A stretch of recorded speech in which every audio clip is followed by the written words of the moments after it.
UFC Fight Night Vegas 54, Blachowicz versus Rakic takes place this weekend, and I'm going to go through the entire card, starting with the early prelims, ending with the main event, giving my prediction and breakdown for every single fight on the card, starting with the early prelim opener of Nick Maximov versus Andre Petroski. I just want to say before I even get into this video, Nick Maximov got a win in the co-main event of a fight night in his last fight, and after that performance on the microphone, he said, you know, I guess it's main events from here on out, and he's opening up the early prelims of this card. Hardy ha ha. Now let's get into the prediction. Nick Maximov is going to beat Andre Petroski. I think they both do very similar things, but I think Nick Maximov is just a little bit better. I think he's a little bit more technical on the feet. Andre Petroski is a little bit more of a scrapper on the feet. He swings hooks back and forth. He's beat lesser competition than Nick Maximov. I think Nick Maximov's wins are a lot better than Andre Petroski's. I mean, you're comparing Yao Zhonghu with Punelli Soriano. I think that's a bit of a night and day difference. I know Andre Petroski has been a little bit more dominant, but either way, Nick Maximov has had some pretty tough matchups. Cody Brundage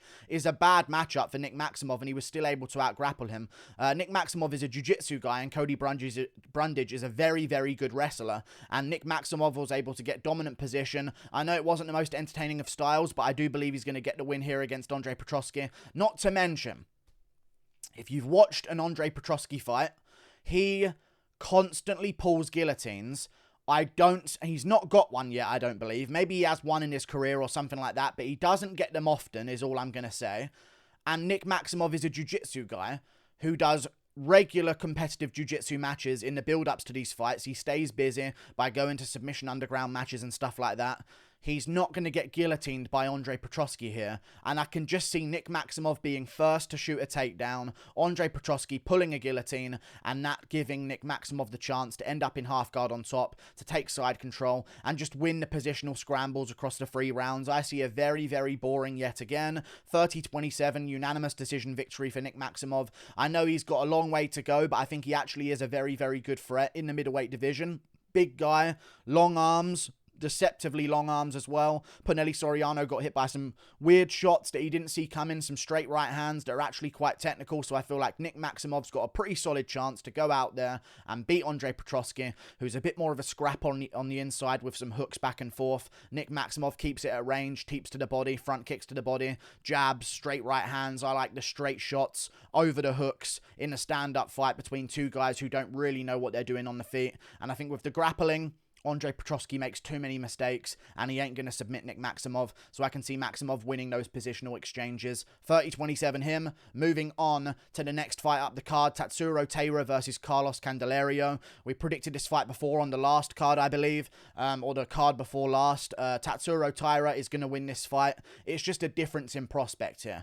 Carlos Candelario had a performance on the Contender Series against Victor Altamirano. He had a very sloppy performance there. Very bad scrambles here and there. I mean, he did lose the fight by the very narrowest of margins, but even still, some of the grappling exchanges that they had were very sloppy, and I feel like Tasturo Taira he puts you in bad positions. Like, Carlos Candelario is winning his fights on the come-up, don't get me wrong. You've got Tasturo Taira with more experience. He's beaten some good competition as well.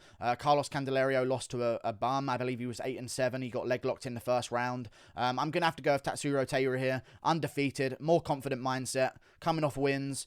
Carlos Candelario's coming off a loss on the Contender Series, but still he got signed because it's flyweight division.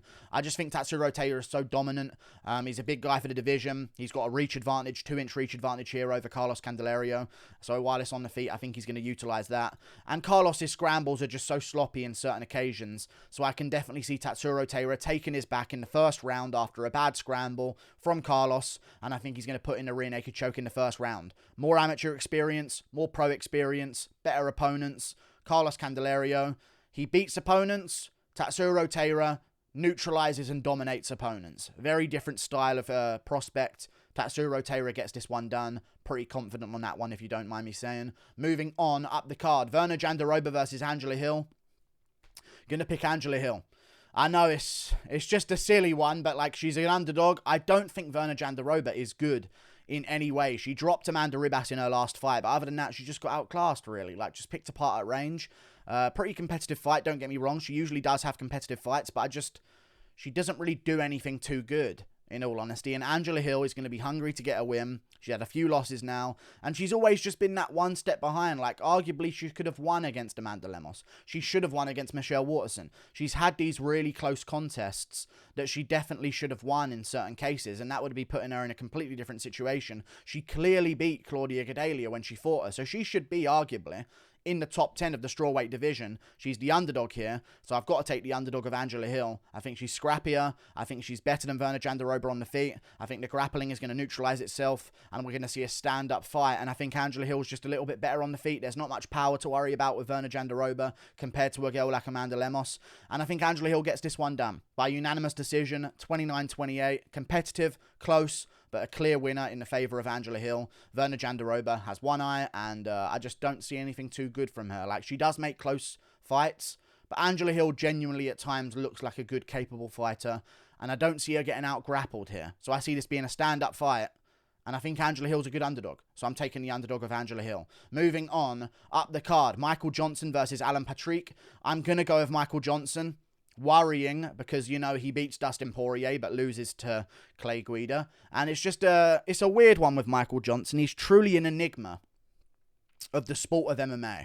There's no real telling where he sits in terms of his skill level in a division because he's just so up and down. He's the most bipolar fighter there possibly is, and I just feel like Michael Johnson is going to win over Alan Patrick, not just because I think he's I don't think he's even a better fighter in certain ways. I think the first round of this fight is going to go to Alan Patrick, but I think his cardio is so bad, Alan Patrick. He throws so many wild techniques. I don't see him KOing Michael Johnson in the lightweight division. Michael Johnson is a very good boxer, and I think he's going to be able to work hands on Alan Patrick, throw kicks in between certain things, stuff a couple of takedowns. I think we could see a first round win from Alan Patrick by putting on a bunch of pressure, a very high pace, but I think that's eventually going to start to slow down, and we're going to see Michael Johnson steal the second round back for himself with the last 2 minutes of it, and then win the third round very dominantly. So I'll actually say a unanimous decision, 29-27, I guess, for Michael Johnson.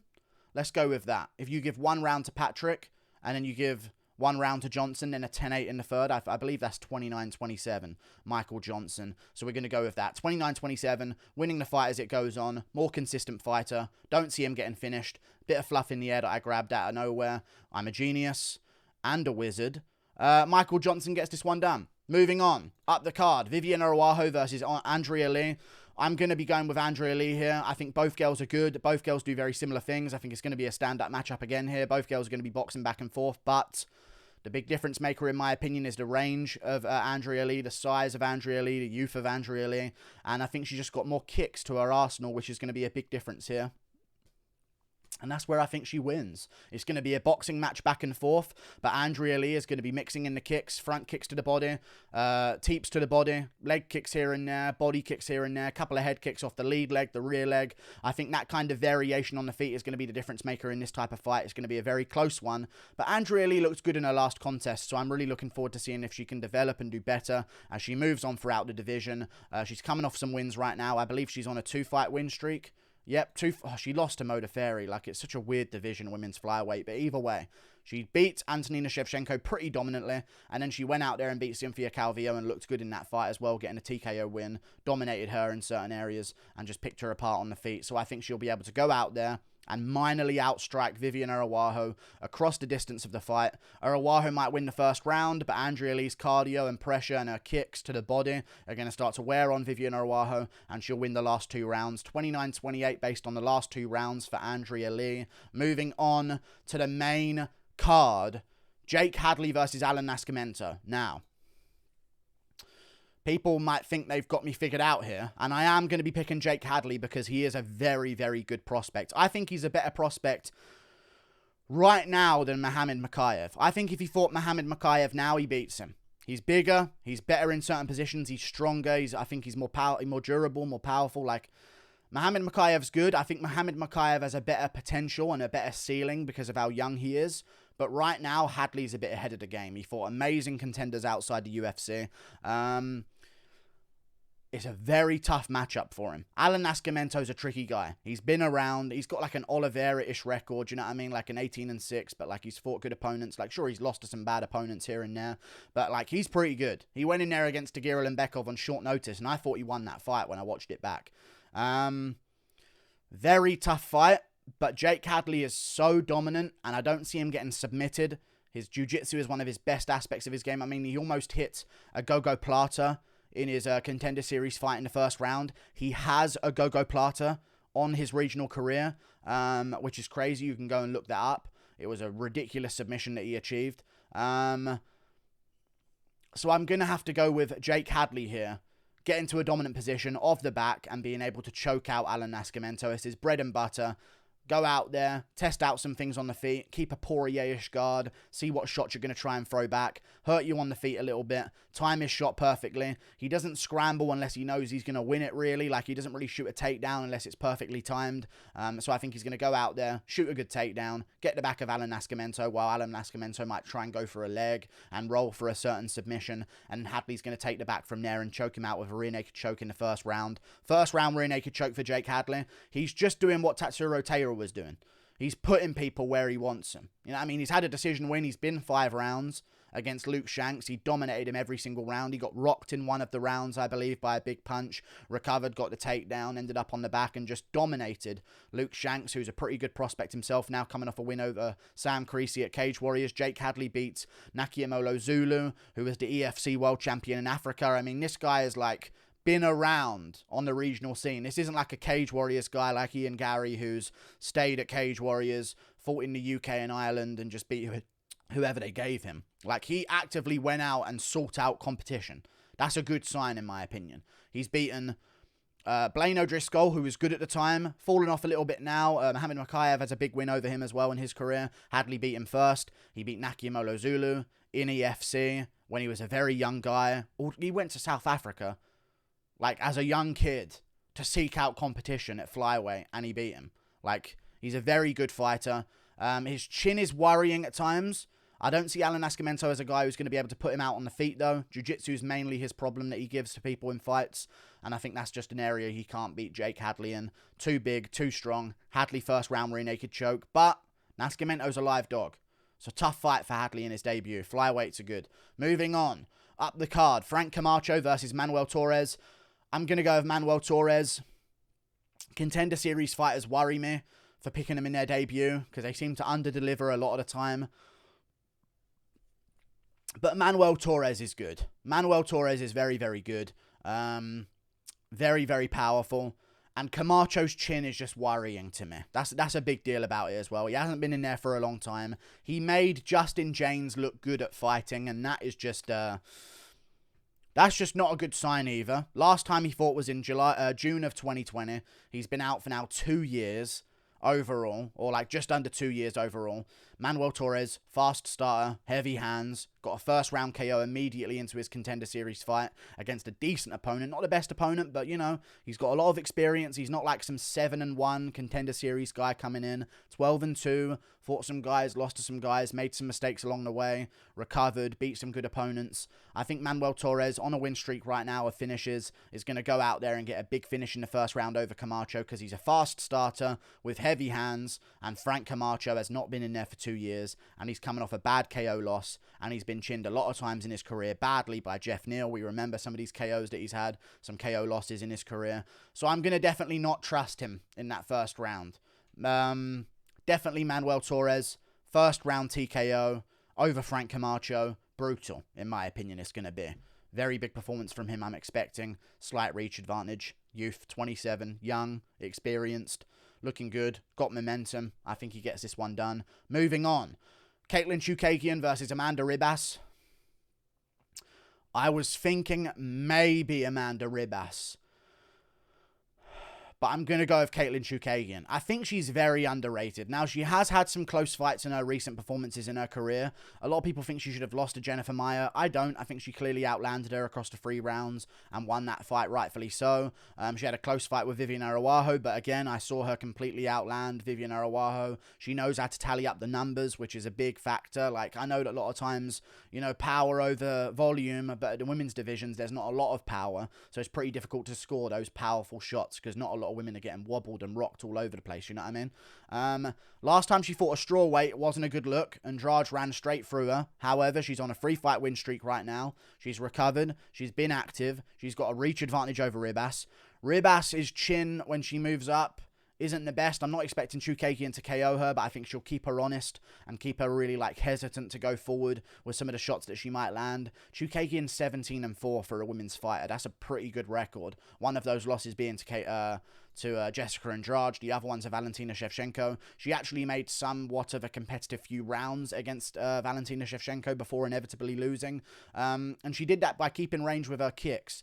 Very tall woman for the division. She's 5'8", apparently, according to Google, compared to 5'2" of Amanda Ribas. Don't buy that whatsoever. I'm just going to double check that on Tapology right now because it ain't 5'8" versus 5'2". It is 5'3" versus 5'9". I don't buy that. Amanda Ribas is not 5'3".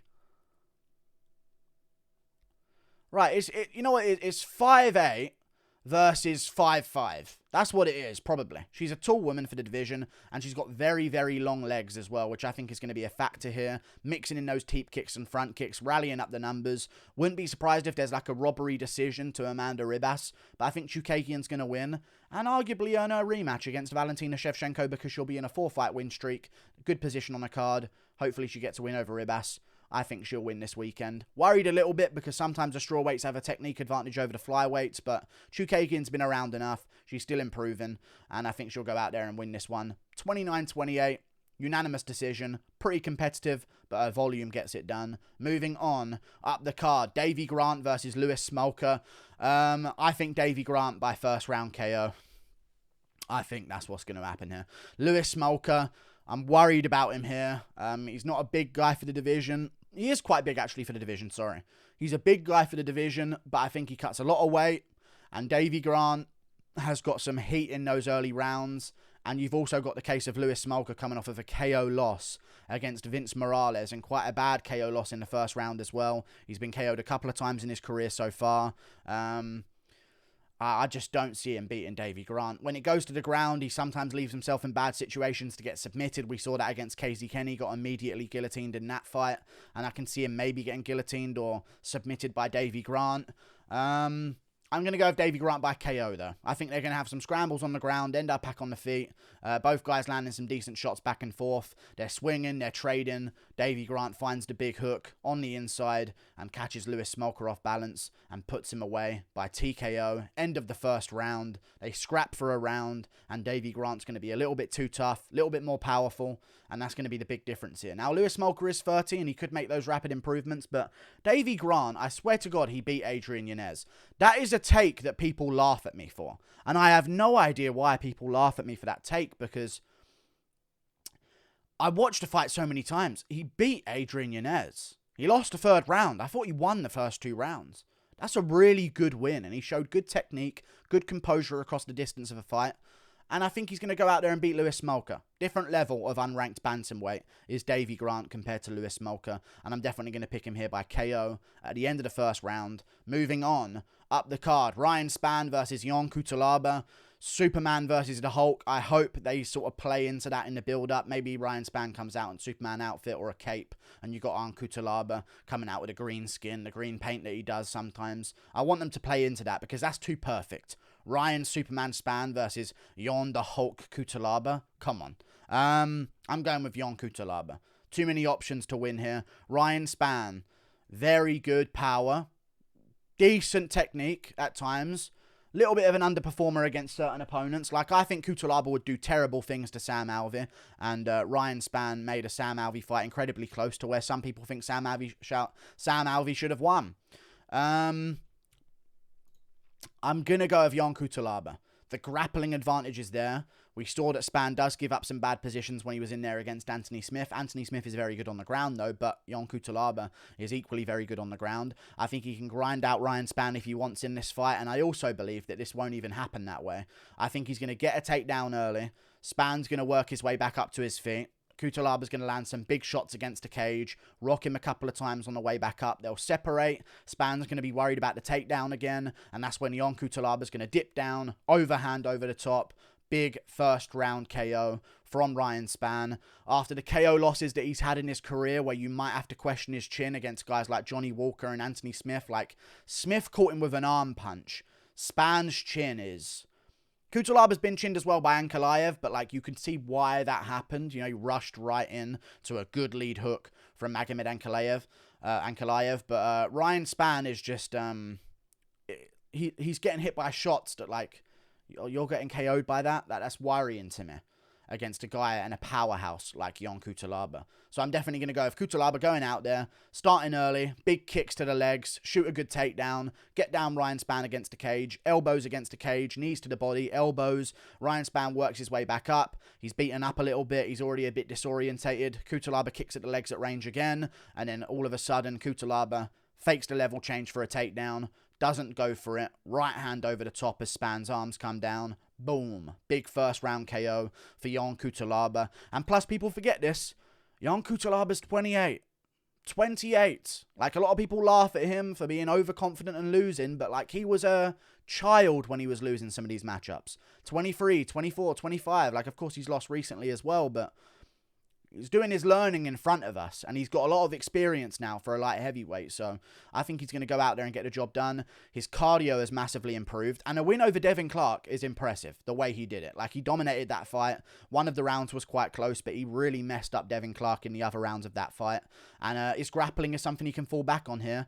The only worry is if he just gets into trading with Ryan Spann on the feet, and Spann catches him, because Spann does have big power as well. But does Spann have massive power? Like, you KO'd Nogueira and Misha Serkinov. Not many else. Like a Sam Alvey could take your shots, Ryan Spann. So I'm going to trust in Jan Cutelaba to get the KO here against Ryan Spann. First round finish for CT Hulk. Toodle Pip. No, there's a main event. Sorry. Jan Blachowicz versus Aleksandar Rakic in the main event. This is where the predictions begin. Okay? I'm going to have to go with Aleksandar Rakic here. I don't like that because I was a big fan of Jan Blachowicz. Rakic, although people call him boring, is extremely good and he wins. Like, he beat Ozdemir. That wasn't a loss, okay? His only other loss was he got into MMA when he didn't really understand what it was. He shot a takedown, I believe, got guillotined in the first round or something like that. I just feel as though we're going to see Rakic chew up the legs of Jan Blachowicz at range. Like, Israel Adesanya throws a lot of leg kicks, and they're not as powerful as Rakic is. So, like, Jan Blachowicz can start to get a read on some of those leg kicks and check a lot of them. But with Rakic, he just throws, like, a couple of them, but times them so perfectly. And it's just, I can't ignore that when he leg kicks people, they just don't want to do anything anymore. Like, that seems to happen in Rakic fights.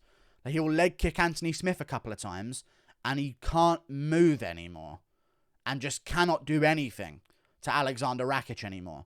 He'll leg kick Santos a couple of times in the first round, and it's just, okay, time to do nothing on the outside. And Rakic in his mind is like, I'm ahead by 3 strikes. I'm winning the fight, I'm winning this. I'm up by 3 strikes. I win. He doesn't really care about the fans or anything like that. He cares about the victory.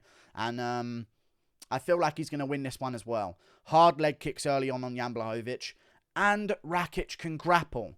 He's got good offensive takedowns. He's good at finding good scramble positions and ending up on top. His grappling is improving every fight.